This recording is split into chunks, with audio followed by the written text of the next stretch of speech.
Assalamualaikum warahmatullahi wabarakatuh. Perkenalkan nama saya Raino Rizal dari S1 Akuntansi dengan NIM 140200228. Di sini saya akan mempresentasikan bagaimana kendala saya dalam mengikuti MBK.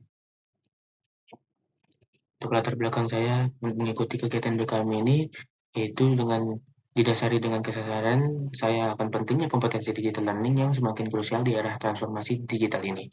Kesempatan ini menjadi sangat berharga bagi saya untuk mengembangkan keterampilan spesifik seperti perancangan konten digital, pemanfaatan platform e-learning, analisis efektivitas pembelajaran daring, serta pemahaman terhadap tren dan inovasi terkini dalam digital learning. Untuk tujuan saya mengikuti kegiatan ini yaitu salah satunya memperdayakan mahasiswa dengan serangkaian kompetensi esensial dalam ranah pembelajaran digital. Selain itu, kegiatan ini bertujuan untuk mendukung terciptanya inovasi dalam praktik pembelajaran di lingkungan universitas. Manfaat dari mengikuti MBKM ini yaitu bagi perguruan tinggi memberikan kontribusi terhadap peningkatan kualitas dan inovasi di lingkungan perguruan tinggi. Melalui keterlibatan ini, dalam riset dan pengembangan digital learning, universitas dapat berpotensi mengakselerasi penciptaan model, metode, dan teknologi pembelajaran digital yang lebih efektif dan relevan.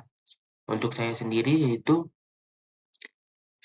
dapat mengembangkan keterampilan riset saya, mulai dari perumusan masalah hingga diseminasi hasil, penguasaan teknologi dan metodologi digital learning terkini yang akan meningkatkan secara signifikan melalui keterlibatan langsung dalam proyek pengembangan, serta kemampuan kolaborasi dan komunikasi saya yang efektif dalam tim juga akan lebih terasa. Untuk mitra dan perusahaan itu, manfaatnya dapat melalui akses terhadap inovasi dan solusi digital learning terkini yang dikembangkan dalam lingkungan akademik. Potensi kolaborasi riset dan pengembangan lanjutan dapat terjalin berdasarkan temuan dan prototipe yang dihasilkan oleh mahasiswa. Untuk kendala, yaitu adaptasi saya dalam lingkungan kerjanya sulit dan manajemen waktu juga, serta sulitnya memahami konsep awal digital learning melalui SPADA, dan juga kendala teknis saya dalam uji coba virtual reality. Dan solusi saya yaitu mencari feedback seperti secara rutin meminta feedback atau umpan balik dari mentor atau atasan mengenai performa dan area yang perlu ditingkatkan.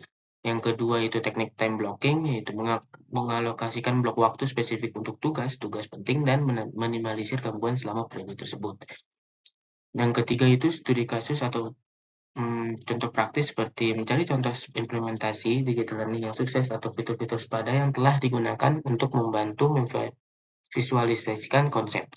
Yang keempat itu konsultasi dengan ahli, seperti tidak ragu untuk mencari bantuan dari individu yang memiliki keahlian khusus di bidang VR atau tim IT jika masalah di luar jangkauan pengetahuan saya.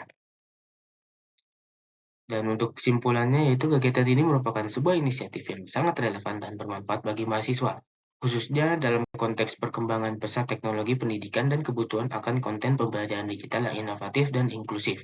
Melalui keterlibatan langsung di pengembangan dan riset digital learning Bank Selo, mahasiswa dapat mengembangkan kesempatan emas untuk mengaplikasikan pengetahuan teoritis yang diperoleh di bangku kuliah ke dalam praktik nyata pengembangan konten digital untuk pembelajaran. Saran saya yaitu untuk universitas formalisasi kolaborasi internal seperti mendorong dan memfasilitasi kolaborasi yang lebih formal antara urusan pengembangan dan riset digital learning dengan fakultas dan program studi lain untuk mengidentifikasikan kebutuhan spesifik dan potensi implementasi sosial digital learning yang dikembangkan. Dan untuk saran saya untuk mitra magang atau perusahaan yaitu menyediakan studi kasus dan data real, yaitu memfasilitasi akses mahasiswa ke studi kasus dan data real dari mitra untuk memperkaya relevansi dan aplikasi praktis dari riset yang dilakukan. Untuk kajian pustaka saya itu dari rencana pembelajaran semester bangsa. Kurang lebihnya mohon maaf. Assalamualaikum warahmatullahi wabarakatuh.